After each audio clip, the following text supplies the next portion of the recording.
This is a tale recap. Today, I'll go over the action sci-fi horror movie Cold Skin. Spoilers ahead, be careful, and remember that we are never far from the people we despise, which is precisely why we will never be genuinely near the people we care about. As he sets sail for a remote island in the South Atlantic to work as a meteorologist, the young Englishman's haunting thoughts continue to race through his mind. Captain Axel approaches him and lights a cigarette, telling him that they're almost there. In September 1914, they finally arrive on the island, where no one is there to greet them. The man had been sent to replace another meteorologist deployed at. Captain Axel goes with the young guy to search for the former meteorologist to make sure he's okay, but the island appears to be deserted. They come onto a lighthouse and knock on it, but no one responds, so the young man yanks the door open and discovers the only other person on the island. Gruner, the signal technician, greets them both icily. When Captain Axel inquires about the former weather official, Gruner responds that the man they are searching for died of typhus. Gruner appears unconcerned by their presence and wanders around the island naked. When Captain Axel says goodbye, the young man wanders around the island, assuming that, like the previous weather official, he must dwell into the direction and intensity of the winds for a full year before someone takes his place. When he returns to the cabin to tidy up, he discovers the meteorologist's diary, which reveals his name is Alder, and inside he finds sketches, a picture of Alder's wife, and even a lighthouse drawing with strange creatures next to it. The following morning, he finds strange rock circles on the sand, and he starts working near the coast with a telescope. Peeping through the binoculars, he sees a naked man stretching in preparation for a long day of doing nothing. That night, as he reads, he hears rustling outside his door, which he assumes is Gruner, but the noises get louder and louder until a reptilian hand appears at the bottom of the door, which he treads on right away, agitating the unidentified monster. When he hears more, he hides beneath the floorboards. As they attempt to enter his cabin, they attack it but discover that no one is there. When the footsteps stop, he peers through a little hole in the floorboards. The creature peeps through as well, causing him to poke its eye with a knife. Feeling afraid, he locks himself underground for the whole night. He calls Gruner the next day, pleading to be let into the lighthouse, but Gruner refuses. Determined to fight, he heads back home and spends the whole day reinforcing it with a newfound rifle among the bag. Into the cabin, the man feels ready to fight against the unknown monsters. He prepares himself as he shoots the monsters one by one as night falls and they begin to slowly approach the cabin. Eventually, he is forced to light a fire since there are just too many of them to manage. The fire makes them flee, but it burns the cabin. He runs away from his burning house. Fortunately, he watches Gruner leave the lighthouse the next day and stealthily follows him down to the rocks. Just as he is about to ambush Gruner,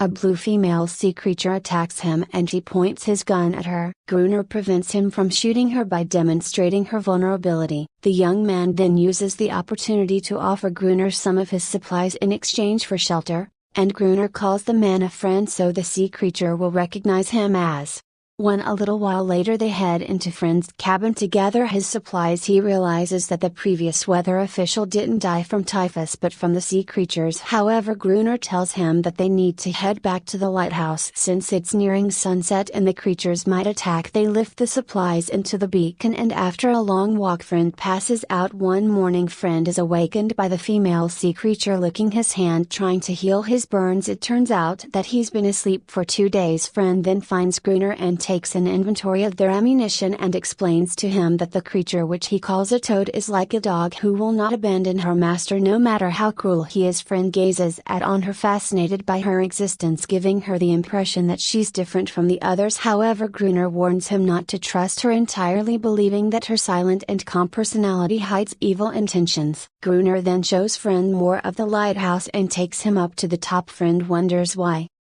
Gruner chose to stay on the island when he had the opportunity to leave when Friend arrived. However, even though Gruner informs him that he will never return to the civilized world because he is now in control of his own fate, his companion assures him that he will board the next ship when it arrives. Come by, to which Gruner wishes him luck. Later that day, as he straightens up his belongings, he's shocked to see the creature, but he still watches her as she naively eats a candle. He tries to explain to her how to use a candle, but Gruner calls him up and orders him to bring his rifle that night, and Fred watches Gruner as she gets ready for the assault. The older man gives him instructions and fires the flare gun, which signals the beginning of a long night. On the other hand, while the female creature wails into the sky, a crowd of sea creatures barrels towards them and Gruner starts shooting. However, Friend feels overwhelmed as he remains in his position and slowly walks backwards until he passes out. Gruner is left alone fighting the appalling swarm of sea monsters. The following later that day, Gruner and his friend eat lunch in awkward silence. Gruner is furious at his friend's inefficiency and tells him to fetch water, but the friend gets it instead. When he returns, he hears a pounding and wailing in Gruner's room and, to his surprise, he sees Gruner thrusting himself into the sea creature. He then leaves right away. And uncomfortable at the same time. However, Gruner breaks the tension as he bangs the table, telling Friend that he only has one last chance left. That night, Gruner catches the attention despite hearing gunshots and pleading with friends to leave. Gruner falls asleep as the sun rises and is shocked to see his friend alive, covered in blood, staring blankly at him. Months go by, and the two men settle into a routine when the creatures attack multiple nights in a row before Gruner locks his friend outside on the balcony and leaves him to fend for himself against the monsters. Them to keep vigil. Days are always the same, nights are getting longer, and only nature keeps them sane. They manage to coexist where Friend's everyday task is to fetch water while Gruner maintains their weapon. One day, Friend speculates that the creatures are returning to the lighthouse to reclaim the female sea creature. However, he still wonders why she allows her species to get killed and why they don't attack. On some nights, Gruner doesn't care as to why the creatures come and makes plans to eradicate them all. Later,